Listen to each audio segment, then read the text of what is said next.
Hello, welcome to the channel. If you enjoy this kind of historical storytelling, don't forget to like, comment, and subscribe. Thank you for listening. I don't remember the first time I heard the name Bermuda Triangle.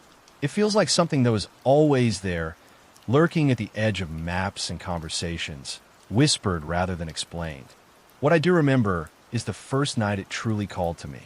I was young, restless, and hungry for answers that ordinary life never seemed to offer. I was staring at a faded nautical chart. The paper yellowed with age when my eyes traced 3 points in the Atlantic Ocean: Miami, Bermuda, Puerto Rico. A simple geometric shape, a triangle, and yet inside that shape hundreds of ships, dozens of aircraft, and thousands of lives had vanished as if erased by an invisible hand. How could so many disappear without a trace? Why were distress signals often calm, confused, or cut off mid-sentence? And why did survivors, those few who returned, struggle to explain what they had seen? Those questions were the invitation. I didn't know it then, but once you accept it, the Bermuda Triangle never truly lets you go. I began where everyone begins, with stories. Not the polished ones told in documentaries, but the raw accounts buried in old reports forgotten. Newspapers and sailors' journals. The deeper I went, the more unsettling the pattern became. Ships vanished on clear days, with calm seas and perfect visibility. Planes disappeared despite experienced pilots and modern instruments. No Reiki, no Bodies. Sometimes, not even an oil slick. It was as if the ocean itself had decided to keep its secrets. At first, I tried to be rational. I told myself this was all exaggeration, myths stitched together from coincidence and fear. The ocean is vast, after all. People underestimate it. Storms rise without warning.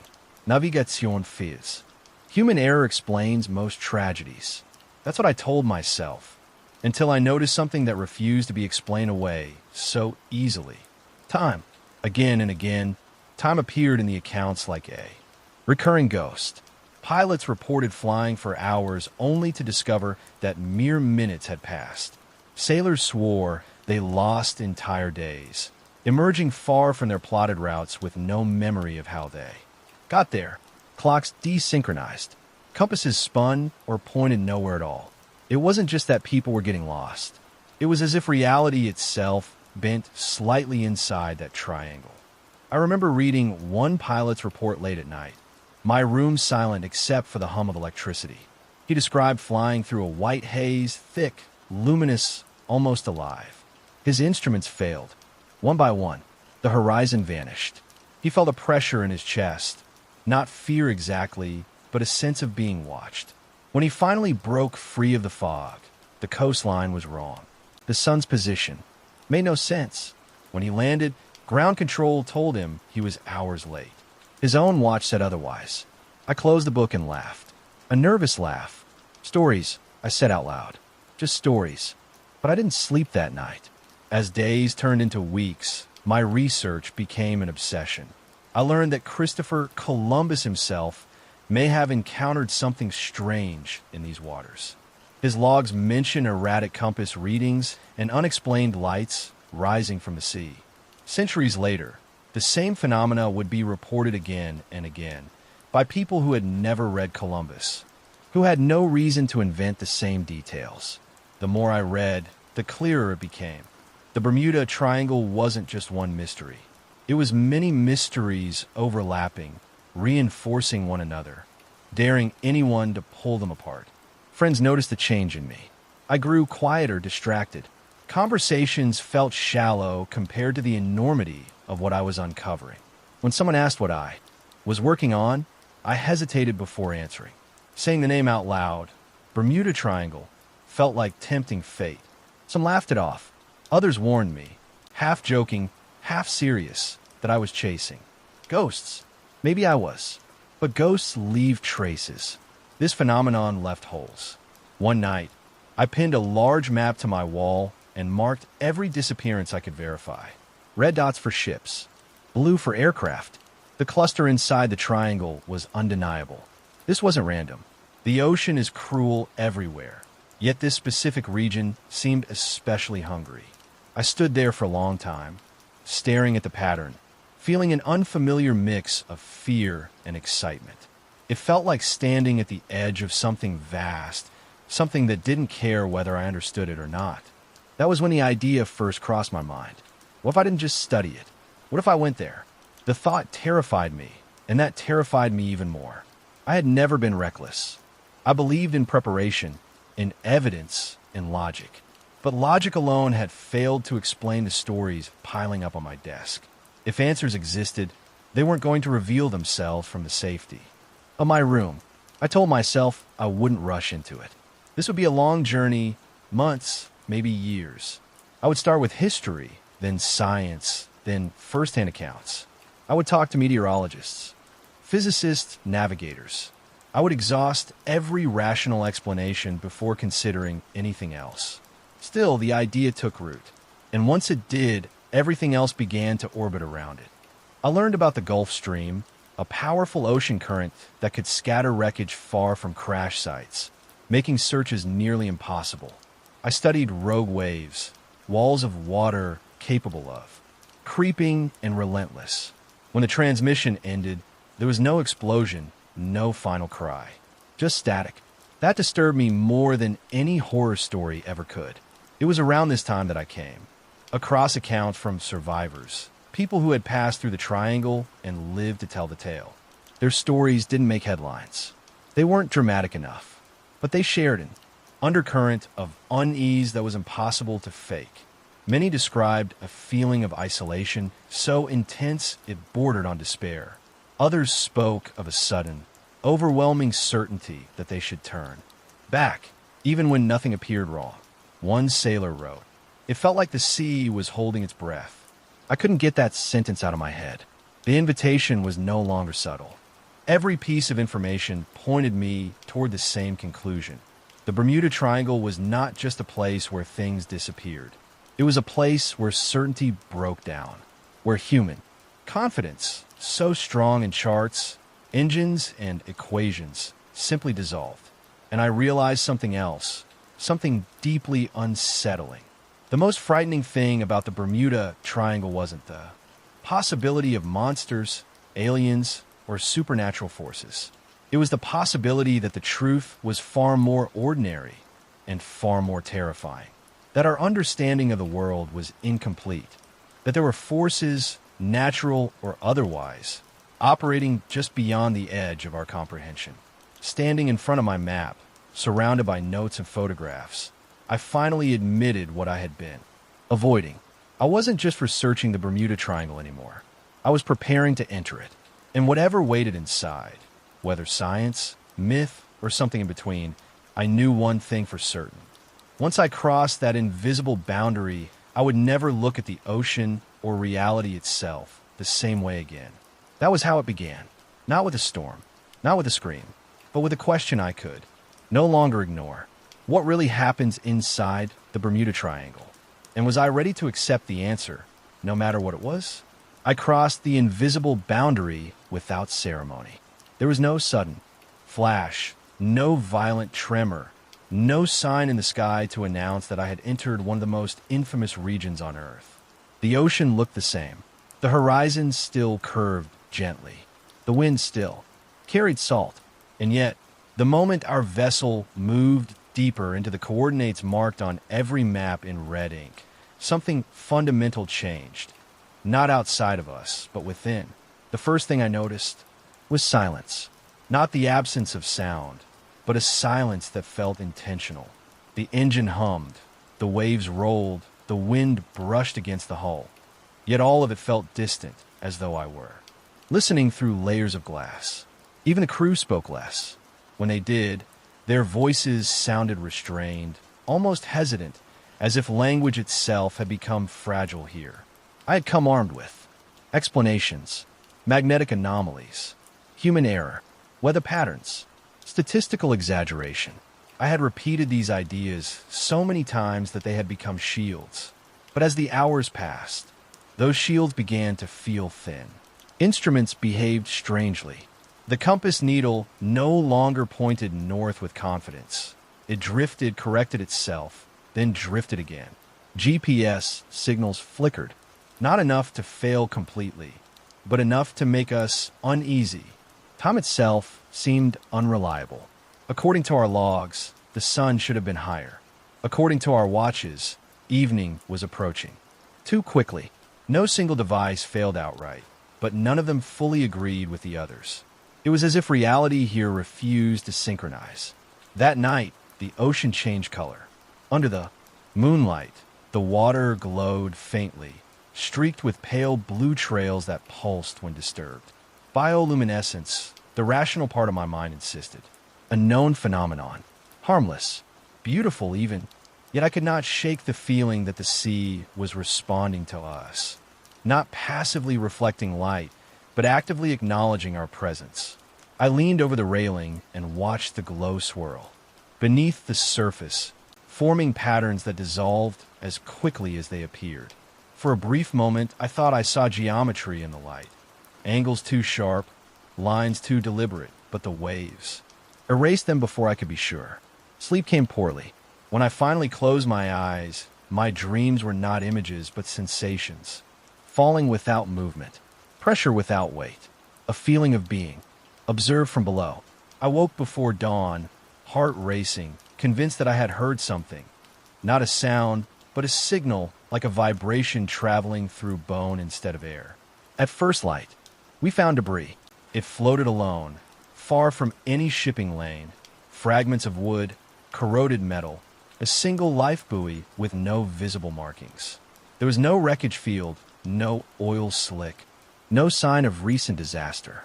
Just these remnants, aged and anonymous, drifting as if time had forgotten them. I'd seen photographs like this in archives. Objects recovered decades after their disappearance, impossible distances from their last recorded positions. The sea here did not seem to destroy. It erased context. It stripped objects of their stories and released them back into the world as unanswered statements. As we continued deeper, communication became erratic. Radio transmissions suffered delays. Messages sent seconds apart arrived minutes apart, or not at all. At one point, we received our own signal echoed back to us, distorted and slowed, as if it had traveled a far greater distance than it should have. The technician insisted it was interference. I believed him. I had to. By midday, clouds gathered without warning. They did not roll in gradually. They assembled overhead with unsettling speed, dark and vertical, towering like walls rather than drifting formation. The barometer dropped. The wind shifted sharply, not in direction, but in character. It became heavier, more deliberate. Then came the storm. It was not the violent chaos I had expected. There was no overwhelming rain, no deafening thunder. Instead, the storm felt controlled, focused. Lightning flickered silently within the clouds, illuminating shapes that vanished the moment I tried to define them. The sea swelled, not wildly, but rhythmically, lifting the ship as if testing its balance. And through it all, the instruments continued their quiet rebellion. The compass spun once, a full rotation, before settling on a heading that made no sense. The GPS lost altitude data. The depth sounder returned impossible readings, as though the ocean floor had dropped away entirely. I ordered us to slow. In that moment, a realization took hold. Not sudden, but heavy and unavoidable. Everything I had read, every theory I had trusted, had been built from a distance, from the safety of charts and reports, from places untouched by this pressure, this atmosphere, this sense of displacement. The Bermuda Triangle was not loud. It did not announce itself. With destruction, it disoriented, it unmoored, it blurred the boundaries between certainty and assumption. As the storm faded as abruptly as it had formed, we emerged into clear skies that felt unnatural after the tension. The sea calmed. The instruments partially recovered. Yet none of us relaxed, because something else had changed. We were no longer observers. We were participants. That evening, I reviewed historical cases again, not as data points, but as testimonies. Pilots who reported calm skies moments before disappearance. Ships found intact, with no crew, no damage. No explanation. Clocks stopped at the same moment across different vessels. Compasses spinning uselessly. Distances that could not be reconciled. For the first time, I did not read these accounts. Skeptically, I read them as warnings. The triangle did not need to destroy ships to claim them. It did not need violence. All it needed was time and the quiet erosion of orientation. As night fell again, the ocean returned to its faint glow. The same patterns shimmered beneath us, more vivid now, tracing fleeting shapes that vanished before they could be named. I watched them for a long time, aware that whatever lay beneath the surface was older than our maps, older than our measurements. I had come here to document, to observe, to explain.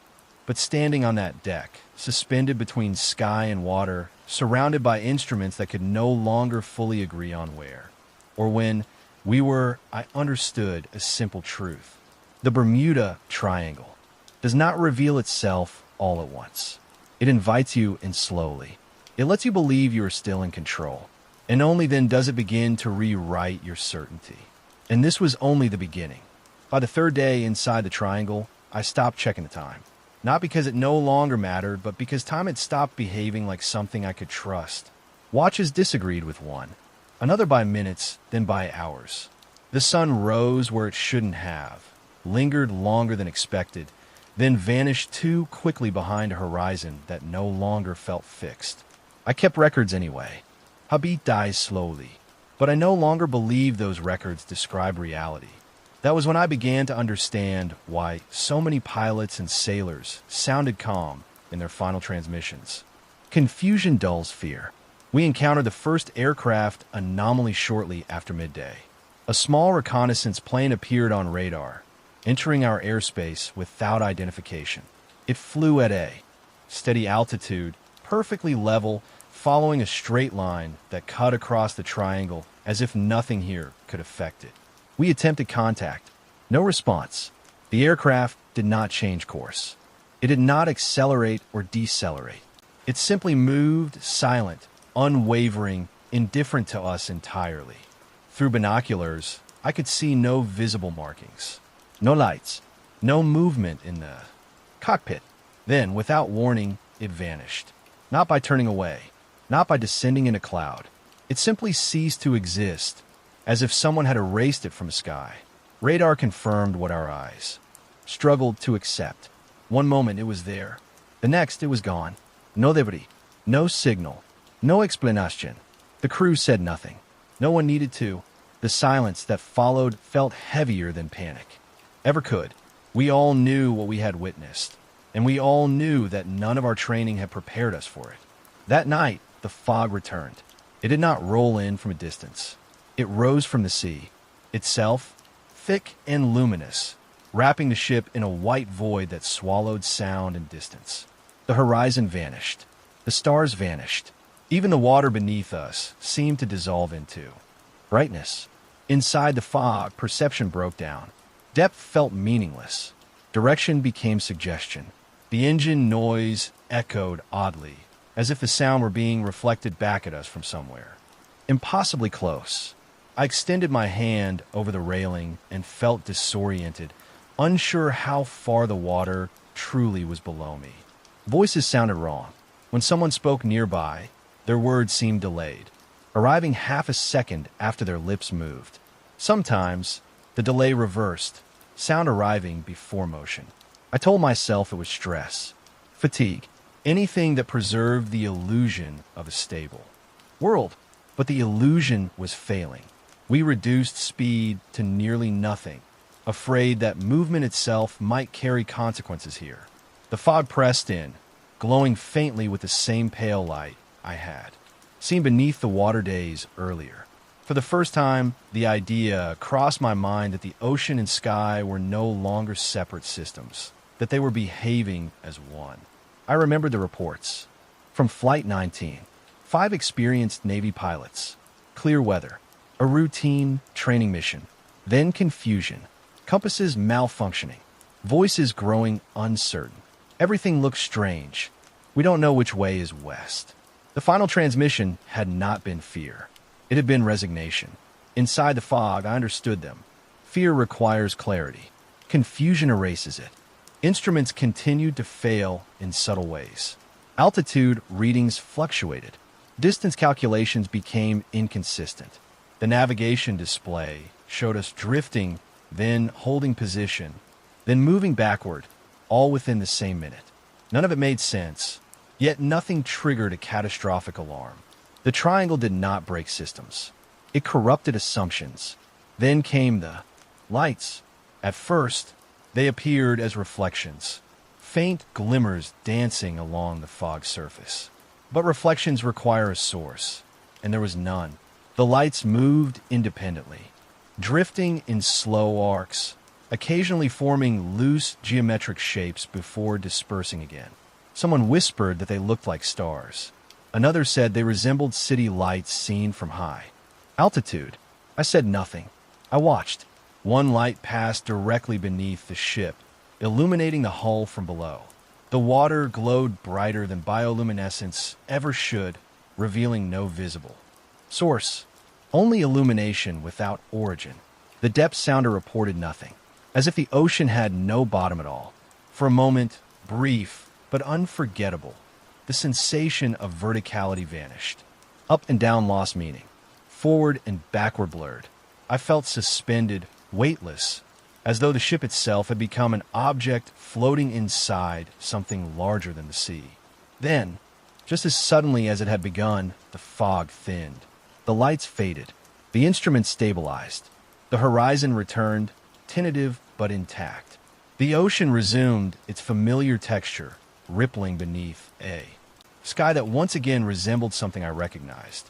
The crew exhaled collectively, as if we had all been holding our breath without realizing it. But relief did not come, because something had followed us out. That realization came slowly, like a thought you don't want to finish. The sense of being observed did not fade with the fog. It lingered, not as fear, but as awareness. A pressure behind the eyes. A subtle insistence that we were no longer alone in the way we once had been.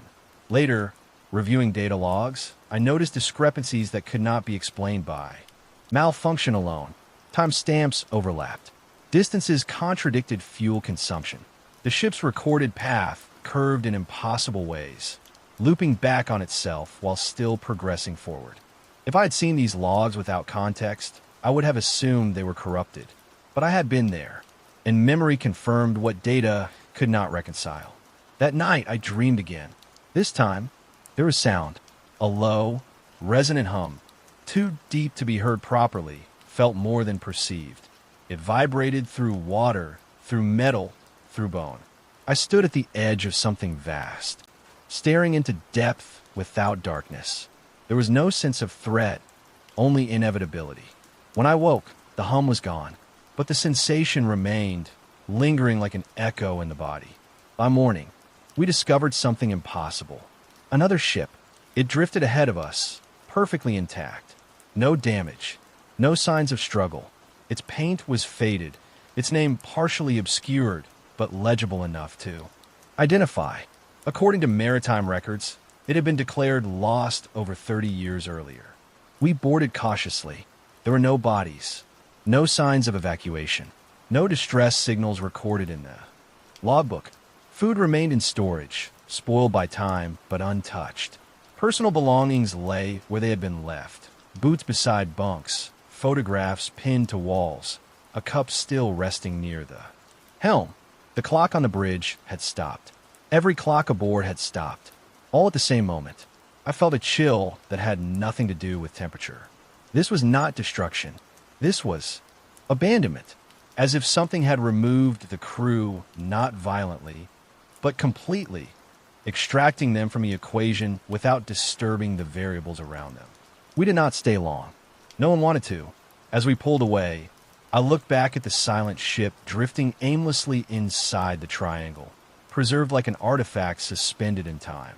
I realized then that the Bermuda Triangle did not merely erase people. It erased transitions, moments between here and there, between now and then, between being and no longer being. The triangle was not a place where things ended. It was a place where they stopped making sense. And I understood, with growing certainty, that whatever force governed this region did not act with malice, but with indifference. It did not hunt. It did not chase. It simply existed, and we were moving deeper into its domain. By the time we realized how far we had gone, turning back no longer felt like a simple decision. The charts said we were still within navigable waters. The instruments, at least those still functioning, suggested nothing extraordinary. Yet every instinct I had told me we were standing at the edge of something. Not a place, but a threshold. A boundary where explanation weakened and certainty became optional. I had come prepared to confront myths. I had not come prepared to confront the limits of understanding. After the encounter with the abandoned ship, something shifted in. The crew. No one spoke openly about fear, but caution hardened into restraint. Movements became deliberate. Conversations shortened. Each of us seemed to retreat inward, guarding our thoughts as if speaking them aloud might give them weight. I did the opposite. I returned to science. If the Bermuda Triangle could be explained, then explanation would be our anchor. I spent hours reviewing hypotheses, forcing myself to see the region not as a mystery, but as a system, complex, yes, but ultimately knowable. Magnetic anomalies were the first line of defense. The Earth's magnetic field is not uniform. It fluctuates. In rare places, true north and magnetic north align or drift unpredictably. Compasses lie. Pilots lose bearings. Sailors miscalculate headings. Combined with human error, such anomalies could account for confusion, misnavigation, and disaster. But this theory failed to address key details. Magnetic interference does not erase time. It does not silence radios entirely. It does not explain intact ships without crews. Next came methane hydrates, vast pockets of methane gas trapped beneath the ocean floor.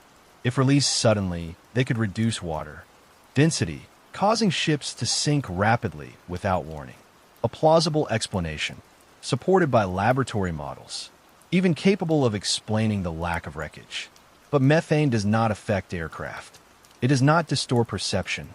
It does not make clocks stop simultaneously. Weather patterns offered more ground. The Bermuda Triangle lies at the convergence of powerful systems, the Gulf Stream, tropical storms, unpredictable microbursts. Rogue waves exist, walls of water capable of overwhelming even modern vessels. Storms can form and dissipate rapidly, leaving little evidence behind. Yet storms leave debris. Storms leave survivors. Storms do not rewrite navigation data. Every explanation worked until it didn't. What troubled me most was not the failure of any single theory, but the pattern of failure itself. Each explanation collapsed at the same point: transition. The moment between normal operation and disappearance. Something interfered there. I began to consider more controversial ideas, not because I wanted to believe them, but because the evidence forced my hand. Time dilation. In physics, time is not absolute. Under extreme conditions, intense gravity, high velocity, time can behave unpredictably. GPS satellites already account for relativistic effects. Without correction, navigation systems would drift significantly each day. But what if the Bermuda Triangle contained a localized distortion? Not a dramatic rupture, but a subtle gradient. Enough to desynchronize systems. Enough to disorient perception.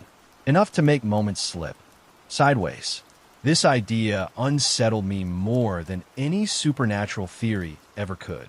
Because if time itself behaved differently here, then nothing experienced inside the triangle could be fully trusted. Not memory, not instruments, not even consciousness. That night, I noticed changes in myself. My thoughts no longer flowed linearly. I lost track of what I'd already written. Sentences repeated in. My notes, worded slightly differently each time, as if I were circling the same idea without advancing. When I reread them, I had no memory of writing certain passages. Sleep became fragmented. I would drift off only to wake minutes later, convinced hours had passed. Dreams and waking blended. At one point, I caught myself standing on deck without recalling how I'd gotten there. This was not panic. This was erosion. The triangle did not attack the body first. It weakened orientation, then memory, then confidence. On the fourth night, we detected a zone of extreme stillness. The ocean ahead lay unnaturally flat, like polished glass. No wobs, no wind. The surrounding sea moved normally, but this patch remained untouched, as though isolated from the rest of the system. We slowed as we approached. Instruments reacted immediately. The compass spun erratically, then froze. Radar reflections fractured. Depth readings vanished entirely. It was not that the sensors failed. It was that they returned nothing. No data. The crew looked to me. I realized then how easily authority transfers in uncertainty. Not because someone deserves it, but because someone must. Bear responsibility. I ordered us forward. Crossing into that stillness felt like stepping into a vacuum. Sound dampened. The engine's vibration softened. The air itself felt denser, heavier to breathe. Then the lights appeared again, brighter, closer. They did not drift aimlessly this time. They aligned, formed patterns that repeated, collapsed, then reformed. Not random, not organic, intentional. I felt the same pressure behind my eyes, stronger now. Not pain, not fear, awareness. I thought of the ancient stories, sailors who spoke of glowing seas and voices beneath. The waves, civilizations that warned of forbidden waters, myths of Atlantis, of sunken knowledge, of places where the world did not behave as expected. I had dismissed them as metaphor. I was no longer certain.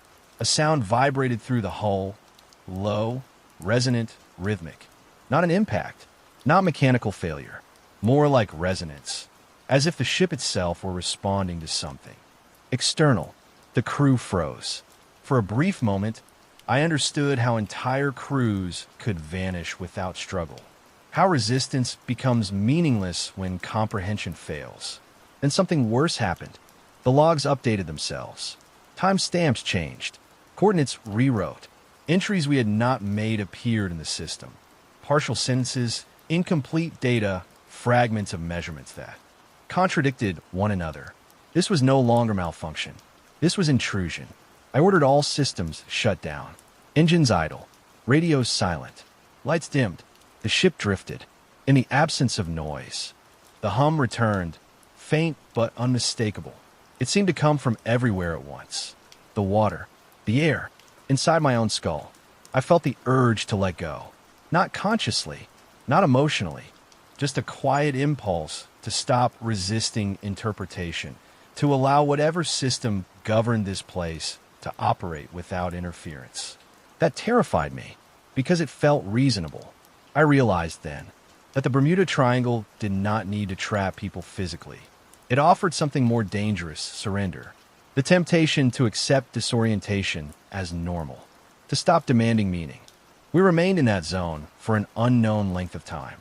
Minutes, hours, I cannot say. Eventually, the stillness broke. The ocean resumed movement. The lights faded. Instruments flickered back to partial function. The hum dissipated like a memory, fading after waking. No one spoke.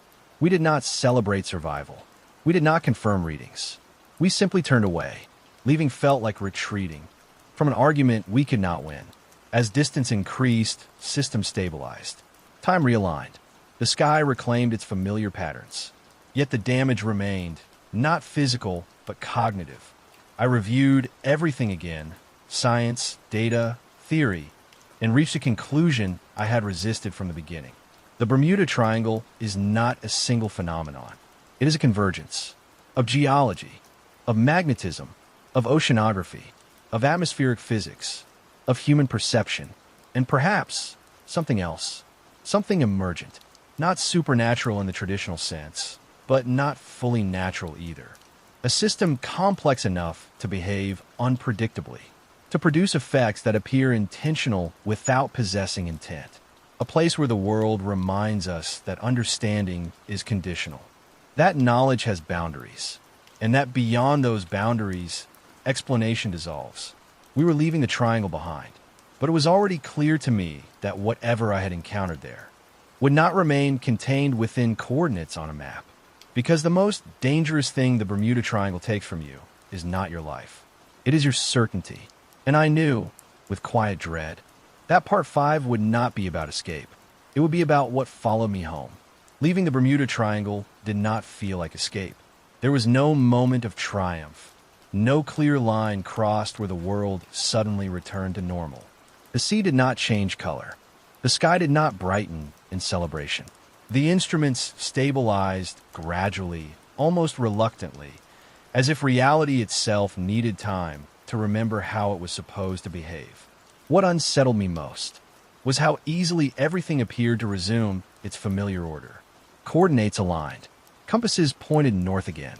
Time synchronized across systems. Messages transmitted without delay. Any observer reviewing the final hours of our journey would have concluded that whatever anomaly we had experienced was temporary, a deviation corrected, a problem resolved.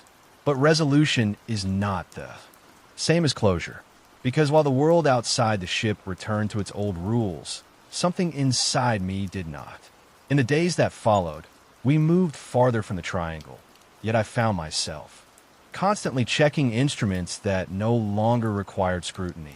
I verified headings repeatedly, cross-checked time stamps obsessively, not because I expected failure, but because I no longer trusted stability as a given.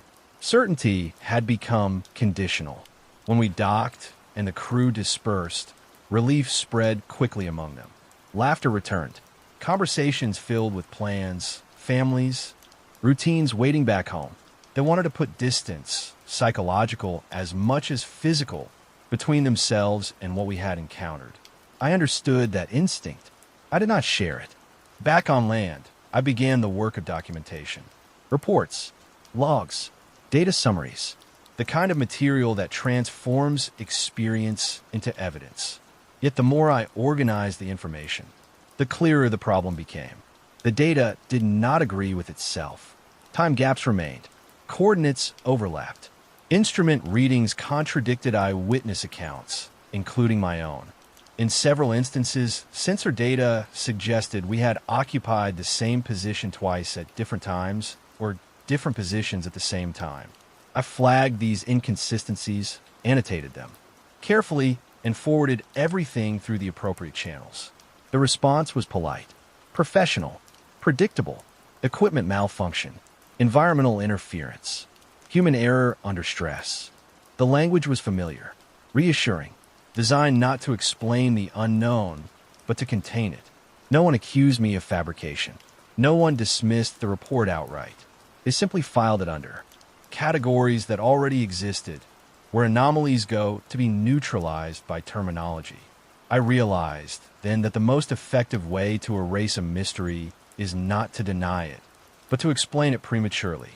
Over the following weeks, I was asked to give statements, to clarify details, to simplify conclusions. Each retelling shaved away uncertainty, not because it resolved it, but because uncertainty is uncomfortable to archive. I complied. Mostly, there were parts one did not emphasize. Sensations that could not be graphed. Moments when orientation dissolved. The pressure behind the eyes. The urge to surrender interpretation itself. Those details remained with me. At night, sleep continued to fragment. I would wake convinced that hours had passed, only to find minutes gone. Dreams carried the same low hum. Quieter now, but persistent. I stopped trying to interpret them. I understood, finally, why so many accounts of the Bermuda Triangle feel incomplete.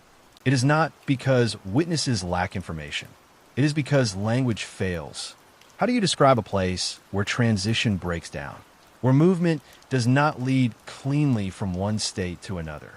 Where disappearance is not an event, but a condition? The triangle does not feel like danger in the traditional sense. There is no predator, no visible threat, no moment when fear demands action. Instead, it erodes orientation. It invites you to loosen your grip on sequence, on causality, on expectation. It does not force surrender. It makes surrender feel reasonable. That realization, haunted me more than any supernatural interpretation ever could, because it suggested that the triangle does not need to trap people physically. It only needs to persuade them to stop insisting on coherence. In the months that followed, I revisited historical cases with new eyes. Ships lost without wreckage. Aircraft vanished in clear weather. Crews declared missing, presumed dead, without evidence of catastrophe.